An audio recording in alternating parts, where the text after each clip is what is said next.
Well, hi folks. It's a lovely evening here up at our small holding, and I finished the chores a little early, and as you can see I'm covered in hay, but it's given me the opportunity to make another video. I'm sorry that the videos have been a bit few and far between as of late, but springtime's a busy time for us, and there's been a few minor disasters at home I've had to contend with as well. So anyway, enough of my sob story. Let's crack on, and I'll tell you what this week's video is about. And it's another tent video, and this tent is the Robens Voyager 2 EX. This used to be my go-to tent for motorbike camping.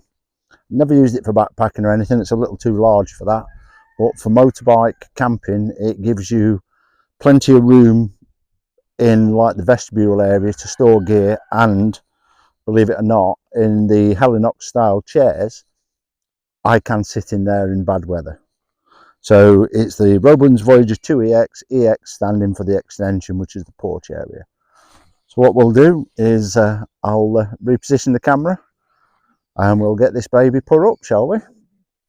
Catch you in a minute.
Right, what we'll do now, folks, is I'll just walk you around the tent, show you a few of the features that it's got and the bits I like and dislike about this tent.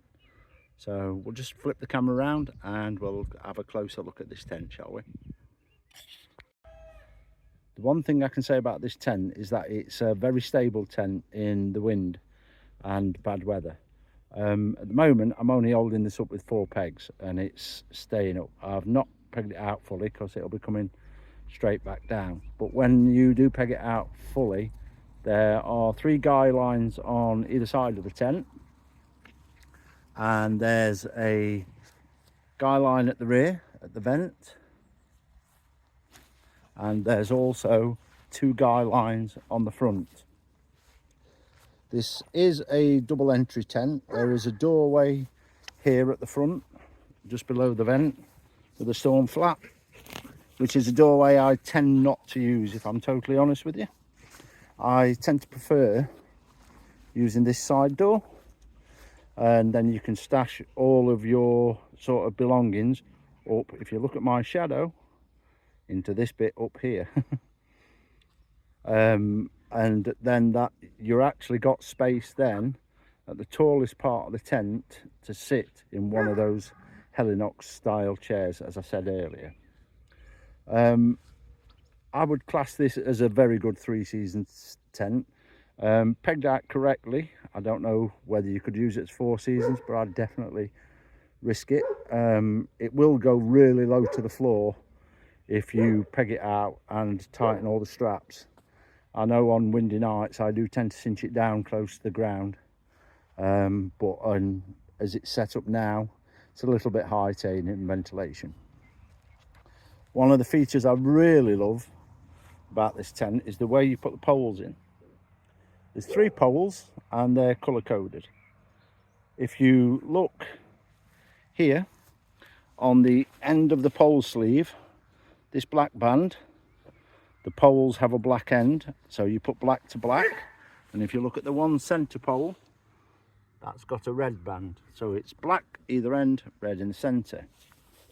When you're pushing the poles into the sleeve, the far end is blanked off, so basically you push it as far as it'll go and then just seat this end into that little cup and you're done. Really simple. I think you saw in the video how easily this tent goes up, and it does pitch both inner and outer together. As I say, it's a really good tent. If you have a look at the inside, I'll just get the door undone.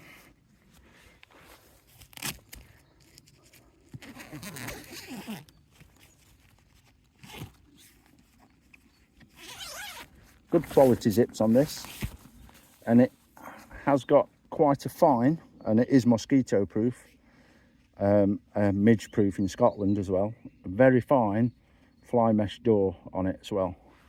The same goes for the actual sleeping inner. That's got a fine mesh on it as well, so you can sleep with the door open if you wish. And the space in here is quite good. That front door does not have a mesh. So if you are wanting to use a door with a mesh, that front door there is not the one to use. You do get, let's see if we can get this on the inside.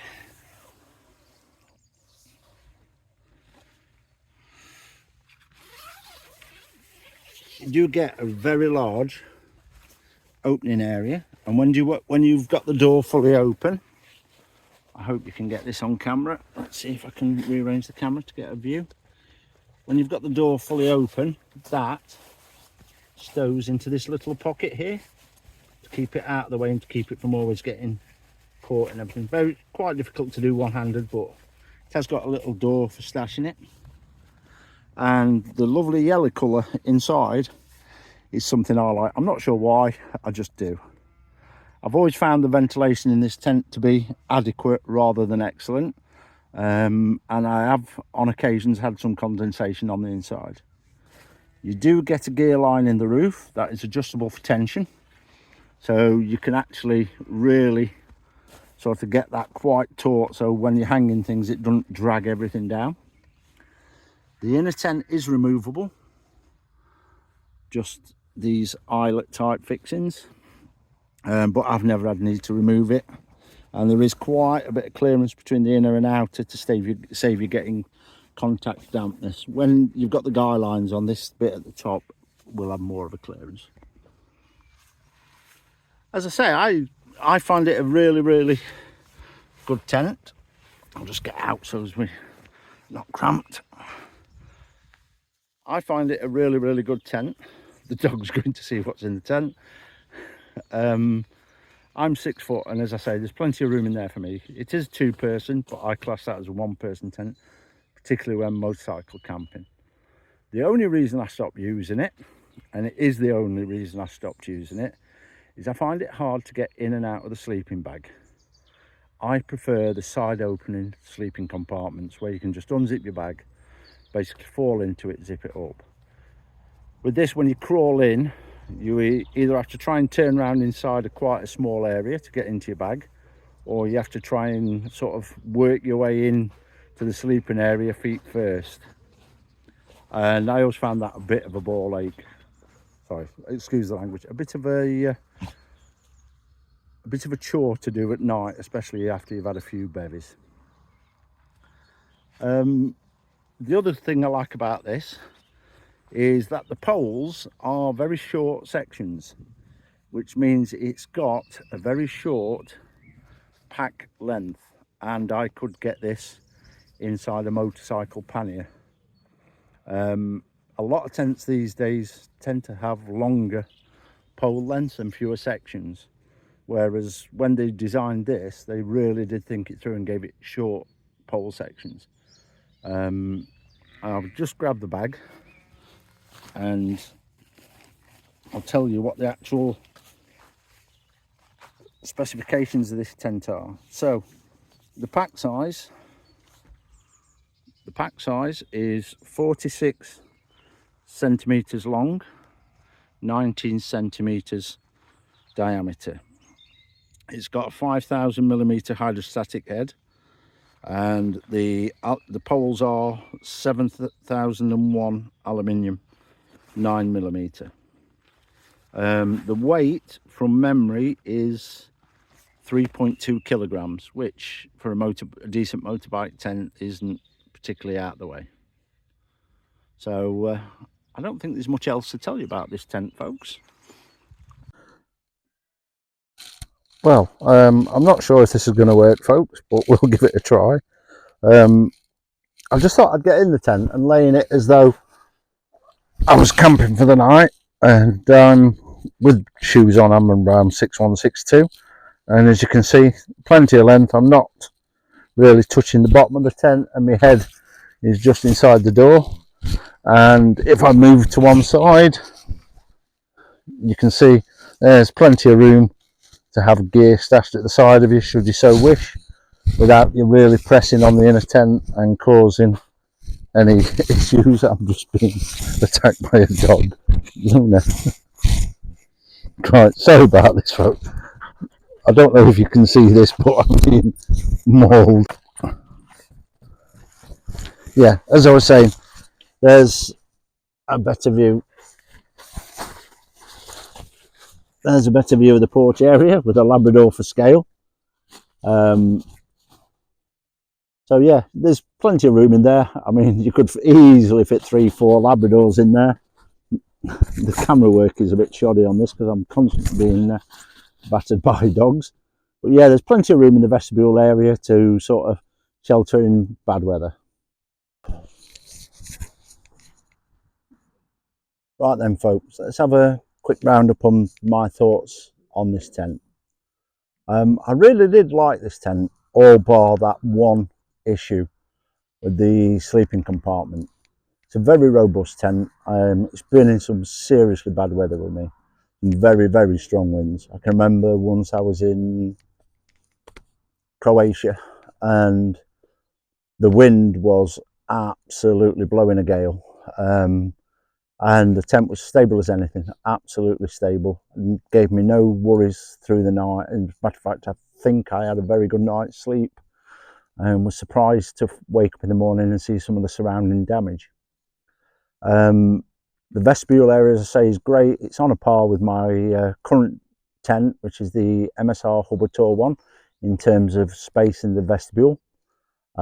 This has got the edge in that it's got an extra few centimetres, whereby this one I can sit in a Helinox style chair, whereas the MSR Hubertor one, I've had to buy a Helinox copy with adjustable legs that is a little bit lower than a standard Helinox for me to be able to do the same.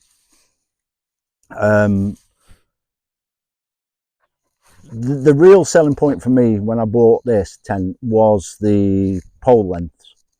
The fact that the shorter pole lengths and you can get it as a quite short pack down size and fitted it into a pannier was really one of the key points why I bought this tent in the first place. That and the porch area, because I do like to sort of live out my panniers, because when I'm sort of on a tour, one at most 2 nights in any one place and I'm moving on, so it's not as though I'm unpacking everything. And so I sort of live out my panniers, which means I can have my panniers side by side in the front, live out of them, room for a chair and room to cook in the porch area as well. Would I recommend this tent? Yeah, without a shadow of a doubt. If you were a little bit younger and more agile than I am and could manage to fight your way into a sleeping bag in that sleeping area, then this is the perfect tent. As I say, that is the only thing I don't like about this tent, the sleeping area and the way you have to get in your sleeping bag. If that had been better, I would never have bought the MSR. I would still be using this tent today. This tent has been fetched out of storage, which is a shame, because it's a really, really good tent. I can't recommend it enough. The weight isn't ridiculous at 3.2 kilograms. You may want to consider going up to the Voyager 3 EX, which is a slightly larger pack size, but only 400-500 grams heavier, and it will still fit in a pannier. The length isn't that much greater, but I think the diameter goes up by about 5 or 6 centimeters, so it will occupy more space in a pannier. As a general camping tent, yeah, great. Not for backpacking, unless you're sharing the load between a pair of you. But my opinion is that even though this is a two-person tent, you need a two-person tent for one person if you're going to have any level of comfort. The dogs are having an absolute field day. So I think we'll wrap it up there. If you've enjoyed this video, please hit that like and or subscribe. I don't like asking, but it's what you have to do, isn't it? It's one of those things you've got to do if you want to carry on making videos. The other thing I will say is, hang up, I'm going to get hit by dogs. No. The other thing I will say is, remember folks, keep on dabbling and keep trying new things, because that's what life's all about. And I'll catch you on the next video. All I can say is thanks for watching. I hope some of this information has been useful to you guys. I hope you've